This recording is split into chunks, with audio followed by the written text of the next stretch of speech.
welcome to Agent Power Huddle. I am working on sharing my screen. Um, I am apparently I have here we go. I'm going to use good old Canva here, and we are going to be talking about how to plan your week to reach your goals without time blocking. I call this the anti-time blocking calendar. So this to me, this is something that I have discovered this past year in 2025 and has really made a huge difference to me.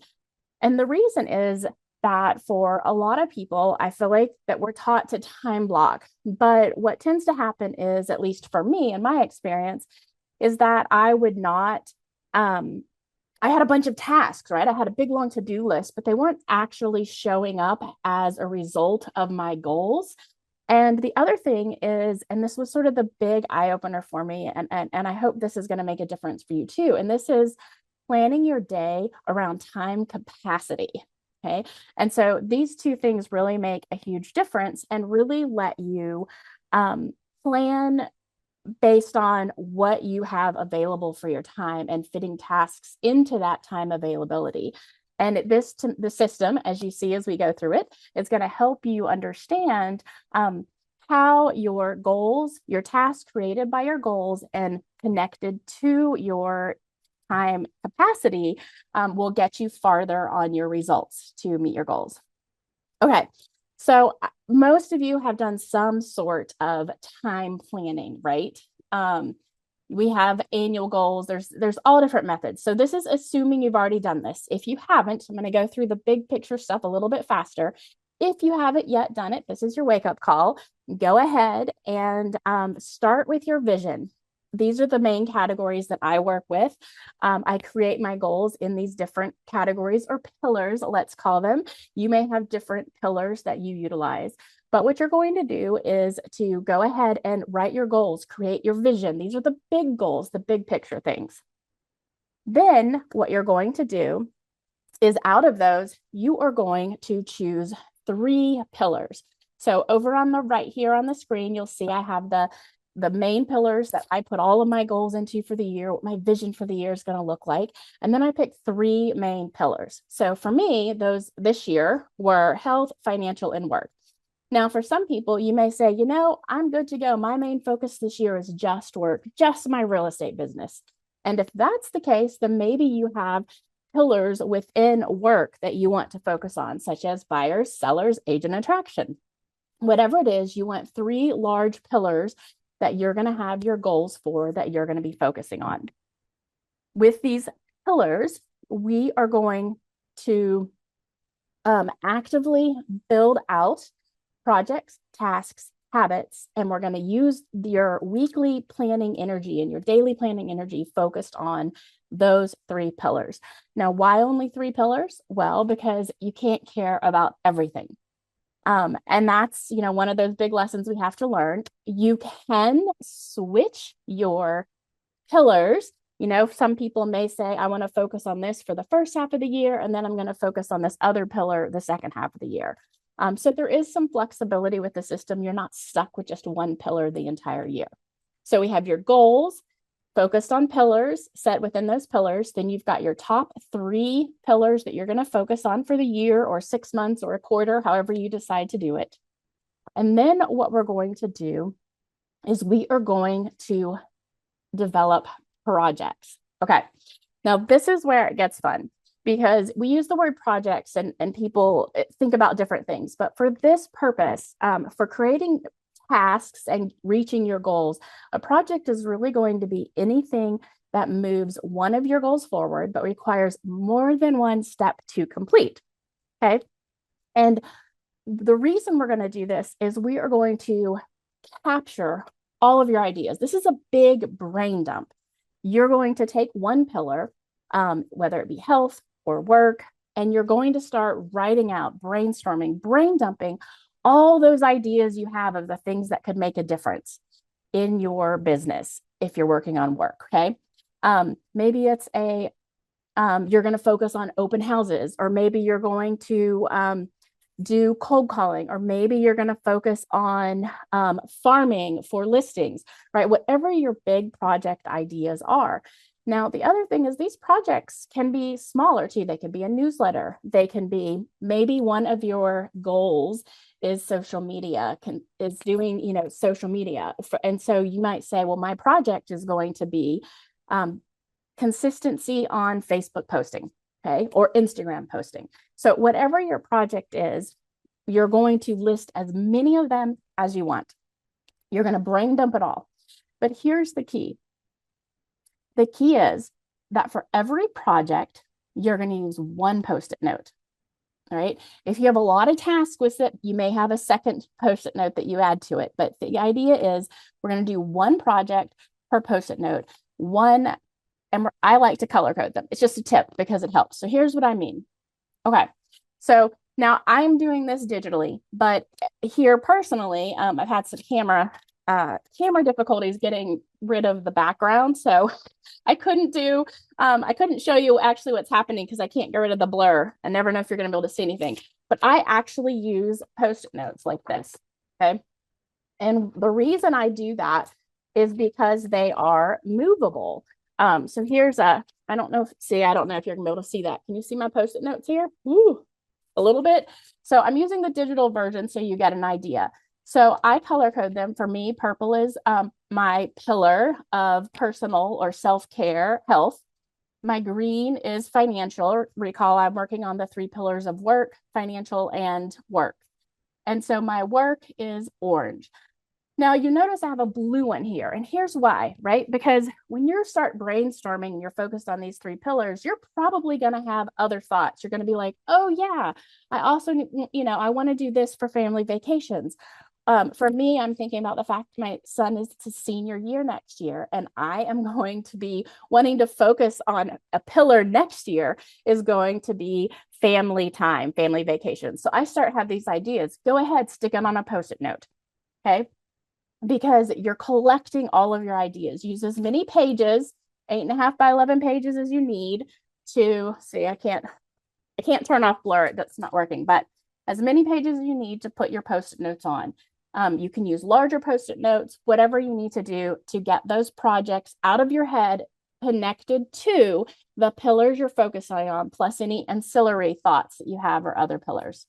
Okay. Then the next thing that we're going to be doing is we're going to be taking the projects that are in those 3 pillars and we're going to be brainstorming tasks. Okay.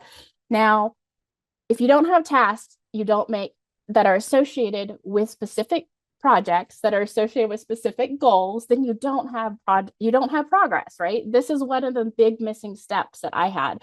I would have a goal and I might have some big things like I want to do a newsletter, or I want to do I want to have a better open house plan, or I want to update my automations on my CRM, but I never really took it to a full-blown task option. Okay.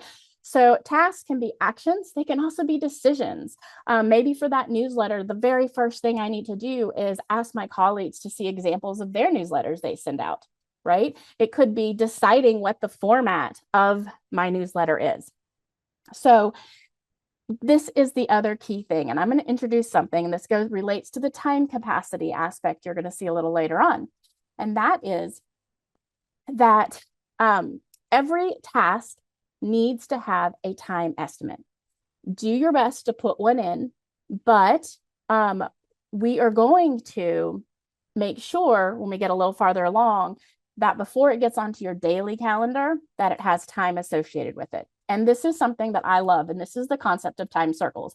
I don't know if any of you have ever heard of this or seen of this before, but basically you draw a circle, and just like the fill in the blank test we used to have to, or the little multi-choice test we'd have to fill in, right? You fill in the circle. So this circle right here equals 1 hour. This one right here would be 45 minutes. This would be a half an hour. This would be 20 minutes. This one right here would be 15 minutes.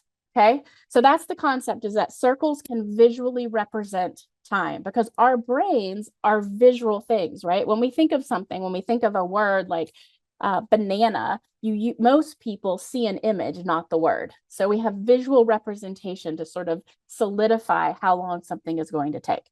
So let's put this together. We now have our projects with specific tasks written out on them and an estimate of time associated with them. For right now, you'll see some of these, like my neighborhood newsletter, doesn't have all of it in. But the first couple of ones, like research, colleague example, request the information, research it, decide on newsletter format, these have times associated with an estimate of how much time I think it's going to take. The other thing you'll note is over here, sometimes there's a lot of time. And so you can break that into multiple things, like collecting all the financial information that I need for this legacy planning that I'm working on is going to take, I'm estimating it's going to take 6 hours. So you'll see I actually have 6 time blocks here. Okay. If you have any questions, please, I just realized I don't have the chat up and about. If you have any questions, you can put it in the chat and we'll have some time at the end for FAQs.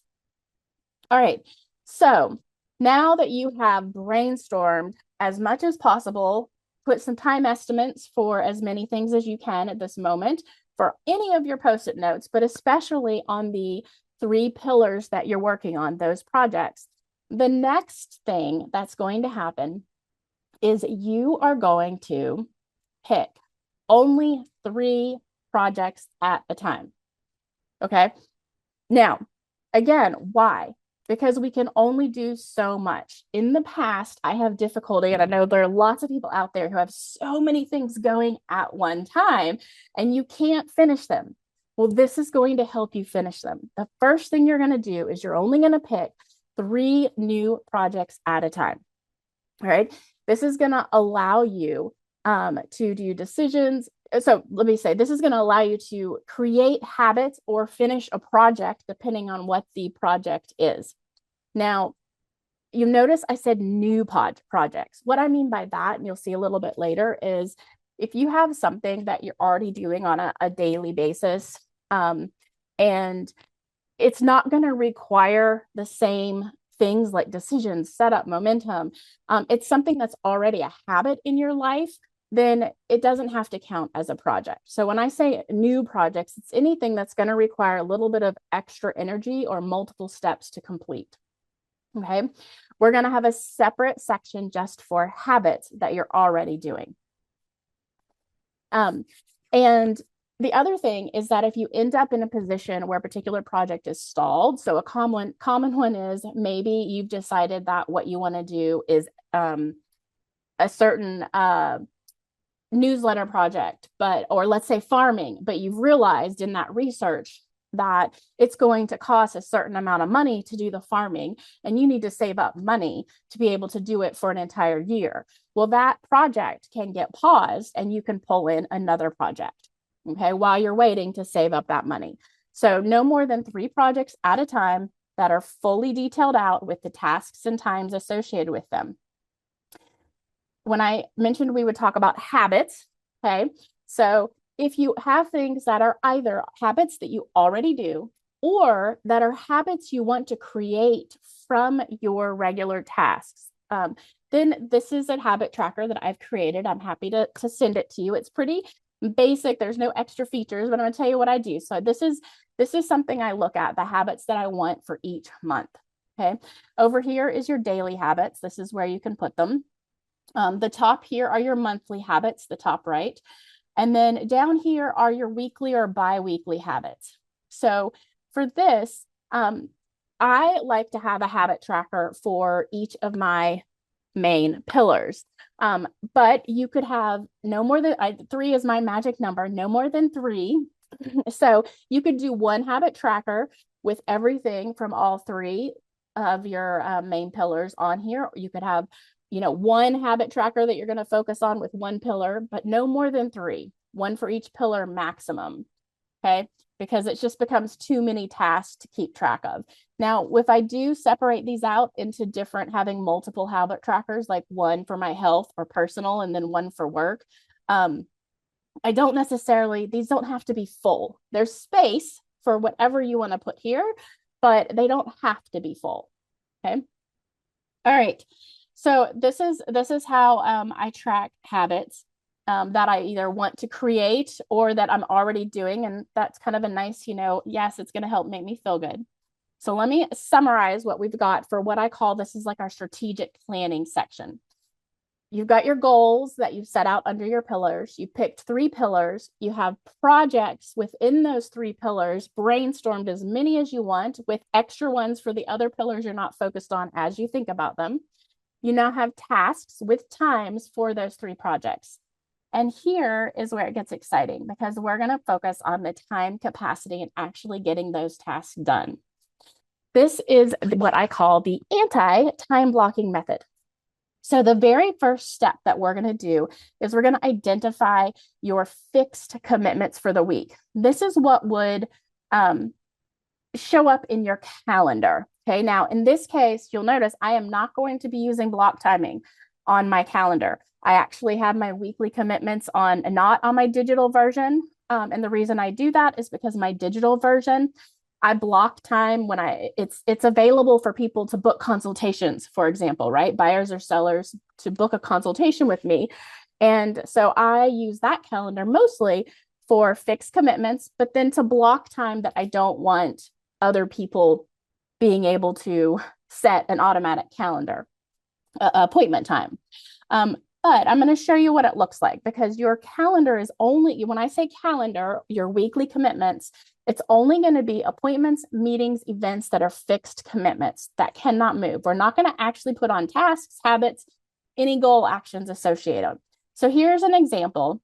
Now, again, I have, we all have different forms of a daily calendar agenda. I prefer to do mine on paper, but I also keep my weekly time commitments digitally. And so what you'll see is I block out my personal time, which is when I have dinner with my family. I block out my lunch and then my fixed meetings, right? I have team meetings on Mondays, Tuesdays. I have a doctor's appointment here. I have a listing appointment. Sometimes I have buyer consultations, a networking meeting, but these are the broker meeting. These are things that I am absolutely 100% going to, and they're fixed and I'm not moving them. Okay. This is where I'm committed to that time being used up. All right. Then we do the weekly overview. So the weekly overview of counting available hours. This is that time thing. This was a big eye opener for me the first time I did this. You take your weekly calendar with the fixed commitments and you go in and you put your time blocks that we talked about, the time circles, and you count up all the time you have available for the week. Now, I purposely leave some space at the beginning and the end because things happen. And at the very end on Sundays, that's personal time. So I didn't count that. So when you count this up, 4, 5, 6, 7, 8, 9, 10, 11, 12, 13, 14, 15, 16, 17. I think when I counted this last time, it was 42 and a half hours. But this is for this week. This is my available time to get my work done. All right. Now, sometimes that's as low as 25 because I have already filled my commitment. Sometimes it's, maybe it's 10 or 15. So whatever it is that week, you know what you're going to be doing. Now we create our weekly task list. How do we do that?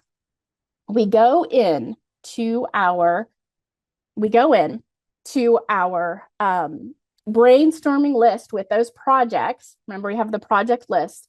You take the 3 projects that you're focusing on and you take those lists and you put in what you think you're going to be able to do for the week, realizing that you only have 42 hours or 30 hours, whatever it was from your weekly time availability. So you put the most important things for the entire week up here based on your main pillar projects. Okay. You can also put down here any habits, or if you have any incidental tasks. I use one of these sections under the middle pillar. I usually put clients, right? So these would be things that I know I have to do for my buyers or sellers that are running in my head that I don't want to forget. And I want to make sure goes into my calendar. Okay. So we got to make sure at this point, if you haven't added a time estimate, you do, because you don't want to put more on this calendar than you already know you have available time for the week. And you're going to compare it. If you put more on here, you're going to prioritize what things are going to fit. So you know you're not overbooking your time for the entire week. Okay. The other thing, and I'll show you an example of this, is that you can use sticky flags and post-it notes for repeatable activities. And I'll show you what that looks like next. Oh, looks like I went backwards. Okay. So because now we're moving into your daily execution. And here is what that looks like. Everyone has some sort of a daily calendar or planner they like to use. You want to make sure you put in your weekly time commitments. You can see here, my original Monday did not have a buyer consultation, but someone booked it the night before when I do my daily plan for the next day. When I put in my commitments, I had an extra one come in. So now I see I have for this day, I have 4, 5, 6, 7 hours of time that I can do some tasks. And so that's the first step, determining your time capacity for the day. Then you go back. We got it out of order here just a little bit. Then you take your weekly task sheet that we've put in the time for the whole week. You look on that and say, what's the most important things or what has to be done on Monday that I can do within 7 hours? And you start putting those things on here. Now, I do this on paper, so I have an actual post-it note for my social media. Currently, I am trying to do one educational post, one personal post, and one inspirational post every single day. So this post-it note with the time on it gets moved every day to the next day's calendar. But I handwrite right here, social media, a total of half an hour. So when I am counting up my time for the day, I am counting up the different tasks. I also have call leads. And every day I want to spend an hour and a half calling leads, but I'm going to do it in like Pomodoro style, 30-minute blocks. So this is actually a little sticky note like this.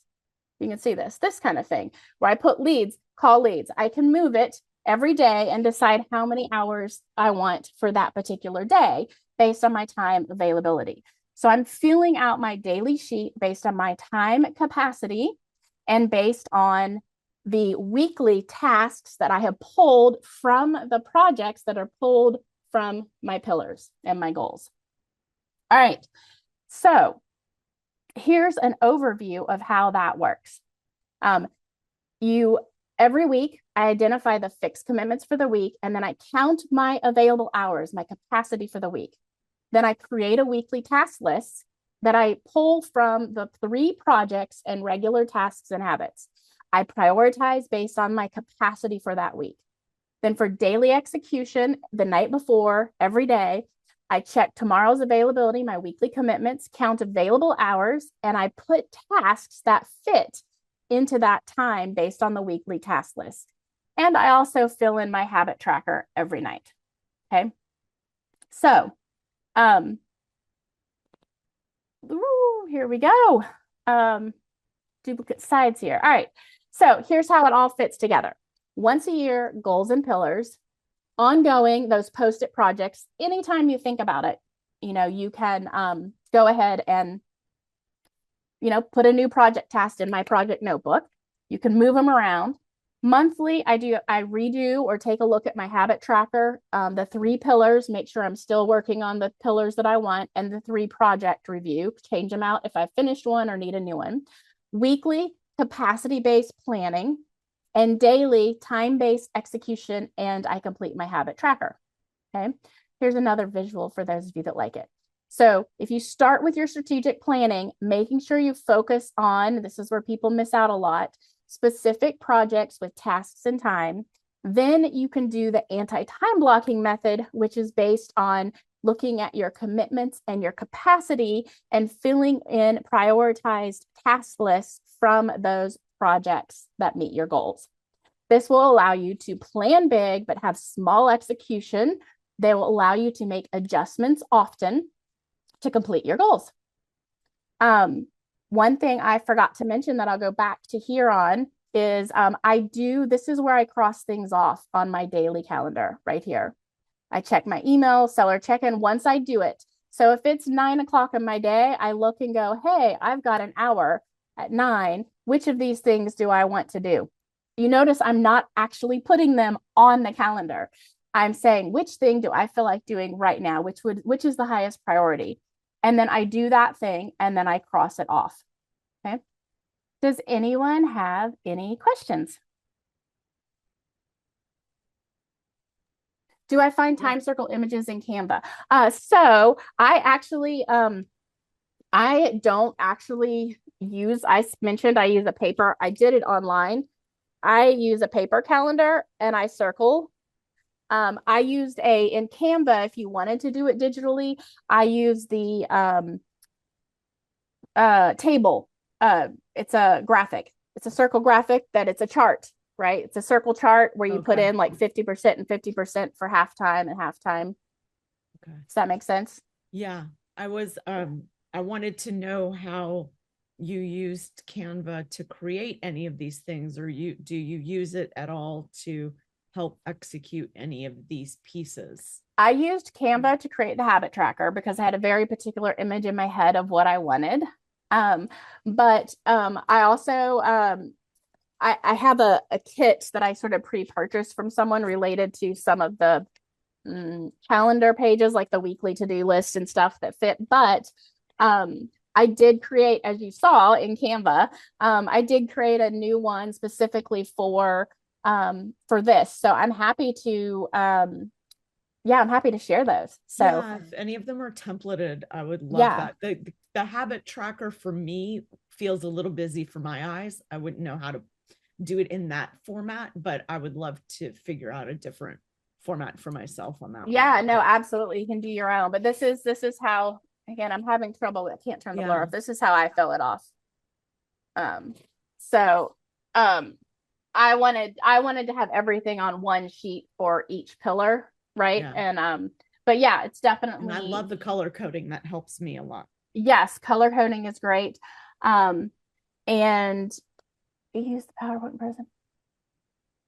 Someone wants to know if you can have the PowerPoint presentation sent to us. Oh, well, we'll get a copy of the recording and I can definitely, yep, she's answering it for you. The recording's available.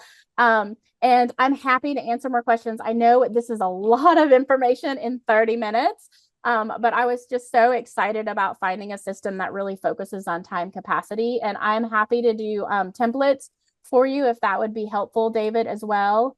Yeah, tell you what, if you want the templates for the weekly to do and things like that, I will get those for you. Just, send me an email, raysun@raysunfrost.com, or 520-912-0707 is my phone number. And I'm more than happy to send you the templates. Send me a text or an email and I'll get you those templates. And if you please, this is the first time I presented on this, and I realize it's a lot in 30 minutes. So thank you, Autumn.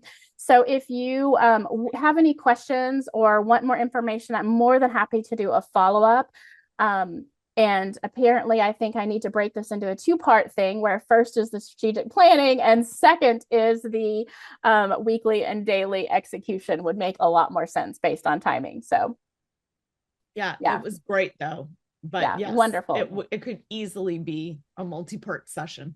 Yes, definitely. I think so. And I apparently have a couple of things to teach about Canva to help people for doing it. Yeah, to doing it digitally. Yeah, you could take a snapshot of your calendar and put it in and use the charts. I will do a little reel on how I created the time circles as well. All right. Anything else? Any last questions? I know we're right at the end of time. No, but if there are any other questions, wonderful. David Parton is asking about what the website is. It's theagentcollective.com. Yeah. Yeah. All right. Wonderful. Thank you all. Please do follow up if you have questions or if you want the templates, and I'll get those to you. Thanks, Raysun. Thank you so much. Bye. Bye.